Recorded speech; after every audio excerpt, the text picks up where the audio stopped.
नमस्कार दोस्तों, आप सबका आपके अपने चैनल में स्वागत है। आज मैं आप सबको कार्तिक मास का 13वां और 14वां अध्याय सुनाऊंगी। सबसे पहले आप सबको दीपावली की हार्दिक शुभकामनाएं। तो दोस्तों आइए शुरू करते हैं कार्तिक मास का 13वां और 14वां अध्याय। श्री गोविंद श्री कृष्ण गोविंद हरे मुरारी, हे नाथ नारायण वासुदेव। कार्तिक कथा को सुनो, सभी सहज मन लाए। 13वां अध्याय मैं लिखूं, श्री प्रभु शरण में आए। दोनों ओर से गदाओं, बाणों और शूलों आदि का भीषण प्रहार हुआ। दैत्यों के तीक्ष्ण प्रहारों से व्याकुल देवता इधर उधर भागने लगे। तब देवताओं को इस प्रकार भयभीत हुआ देख गरुड़ पर चढ़े भगवान युद्ध में आगे बढ़े और उन्होंने अपना सारंग नामक धनुष उठाकर बड़े जोर का टंकार किया। त्रिलोकी की ध्वनित हो गई। पल भर में भगवान ने हजारों दैत्यों के सिरों को काट गिराया। फिर तो विष्णु और जलंधर का महासंग्राम हुआ। बाणों से आकाश भर गया। लोग आश्चर्य करने लगे। भगवान विष्णु ने बाणों के वेग से उस दैत्य की ध्वजा, छत्र और धनुष बाण काट डाले। इससे दुखी हो उसने अपनी गदा उठाकर गरुड़ के मस्तक पर दे मारी। साथ ही क्रोध से उस दैत्य ने विष्णु जी की छाती में भी एक तीक्ष्ण बाण मारा। इसके उत्तर में विष्णु जी ने उसकी गदा काट दी और अपने सारंग धनुष पर बाण चढ़ाकर उसको बींधना आरंभ किया।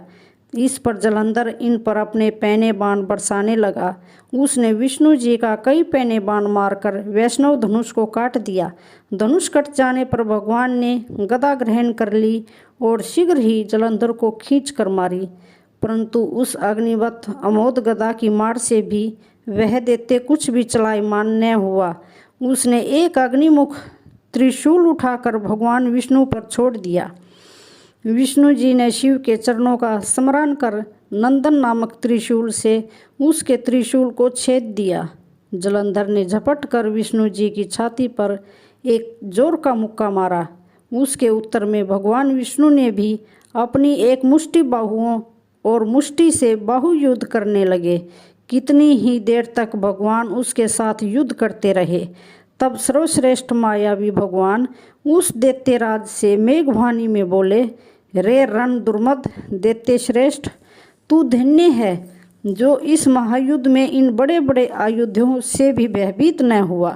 तेरे इस युद्ध से मैं प्रसन्न हूँ। तू जो चाहे वर मांग। मायावी विष्णु की ऐसी वाणी सुनकर जलंधर ने कहा, हे भावुक, यदि आप मुझ पर प्रसन्न हैं तो यह वर दीजिए कि आप मेरी बहन तथा सारे कुटुंबियों सहित मेरे घर पर निवास करें। नारद जी बोले। उसके ऐसे वचन सुनकर विष्णु जी को खेद तो हुआ, किंतु उसी क्षण देवेश ने तथास्तु कह दिया। अब विष्णु जी सब देवताओं के साथ जलंधरपुर में जाकर निवास करने लगे। जलंधर अपनी बहन लक्ष्मी और देवताओं सहित विष्णु को वहां पाकर बड़ा प्रसन्न हुआ। फिर तो देवताओं के पास जो भी रत्न आदि थे सबको ले जलंधर पृथ्वी पर आया। निशुंभ को पाताल में स्थापित कर दिया और देव, दानव, यक्ष, गंधर्व, सिद्ध, सर्प, राक्षस, मनुष्य आदि सबको अपना वंशवर्ती बना लिया। त्रिभुवन पर शासन करने लगा। उसने धर्म अनुसार सुपुत्रों के समान प्रजा का पालन किया। उसके धर्म राज्य में सभी सुखी थे। तब उसको इस प्रकार धर्मपूर्वक राज्य करते हुए देख देवता शुद्ध हो गए। उन्होंने देवादिदेव शंकर का मन में स्मरण करना आरंभ किया।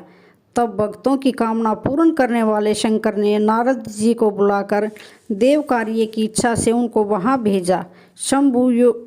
शंभु भक्त नारद शिव की आज्ञा से देवपुरी में गए।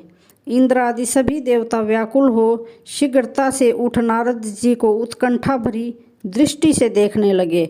अपने सब दुखों को कहकर उन्हें नष्ट करने की प्रार्थना की। तब नारद जी ने कहा, मैं सब कुछ जानता हूँ, इसलिए अब मैं दैत्यराज जलंधर के पास जा रहा हूँ। ऐसा कहे नारद जी देवताओं को आश्वासन देकर जलंधर की सभा में आए। जलंधर ने नारद जी के चरणों की पूजा कर हंसते हुए कहा, हे ब्राह्मण, कहिए आप कहाँ से आ रहे हैं, यहाँ कैसे आए हैं। मेरे योग्य जो सेवा हो उसकी आज्ञा दीजिए। नारद जी प्रसन्न होकर बोले, हे महाबुद्धिमान जलंधर, तुम धन्य हो। मैं अपनी इच्छा से कैलाश पर्वत पर गया था, जहाँ 10,000 योजनों में कल्प वृक्ष का वन है। वहाँ मैंने सैकड़ों कामधेनुओं को विचरते हुए देखा कि वह चिंतामणि से प्रकाशित परम दिव्य, अद्भुत और सब कुछ स्वर्ण में है। मैंने वहाँ पार्वती के साथ स्थित शंकर जी को भी देखा, जो सर्वांग सुंदर और गौरवर्ण, त्रिनेत्र और मस्तक पर चंद्रमा धारण किए हुए हैं। उन्हें देखकर मुझे बड़ा आश्चर्य हुआ कि इनके समान समृद्धिशाली त्रिलोक में कोई है या नहीं।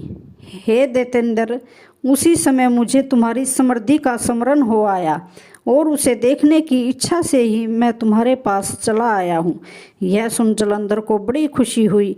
उसने नारद जी को अपनी सब समृद्धि दिखला दी। उसे देख नारद ने जलंधर की बड़ी प्रशंसा की और कहा कि निश्चय ही तुम त्रिलोकपति होने के योग्य थे। ब्रह्मा जी का हंसयुक्त विमान तुम ले आए हो और द्युलोक, पाताल और पृथ्वी पर जितने भी रत्न आदि हैं, सब तुम्हारे ही तो हैं। ऐरावत, ऊंचाई, श्रवा, घोड़ा, कल्प वृक्ष और कुबेर की निधि भी तुम्हारे पास है। मणियों और रत्नों के ढेर भी तुम्हारे पास लगे हुए हैं। इससे मैं बड़ा प्रसन्न हूँ, परंतु तुम्हारे पास कोई स्त्री रत्न नहीं है। तुम किसी रतन स्त्री को ग्रहण करो। नारद जी के ऐसे वचन सुनकर दैत्यराज काम से व्याकुल हो गया। उसने नारद जी को प्रणाम कर पूछा कि ऐसी स्त्री कहाँ मिलेगी जो सब रत्नों में श्रेष्ठ हो। नारद जी ने कहा, ऐसा रत्न तो कैलाश पर्वत में योगी शंकर के पास ही है। उनकी सर्वांग सुंदरी पत्नी देवी पार्वती बहुत ही मनोहर है। उनके समान सुंदरी मैंने किसी को भी नहीं देखा। उनके उस रतन की उपमा तीनों लोकों में कहीं नहीं है। देवर्षि उस दैत्य से ऐसा कहकर देव कार्य करने की इच्छा से आकाश मार्ग से चले गए। तो दोस्तों, 13वां 14वां अध्याय समाप्त हुआ। वीडियो को लाइक करें, शेयर करें, सब्सक्राइब करें। धन्यवाद।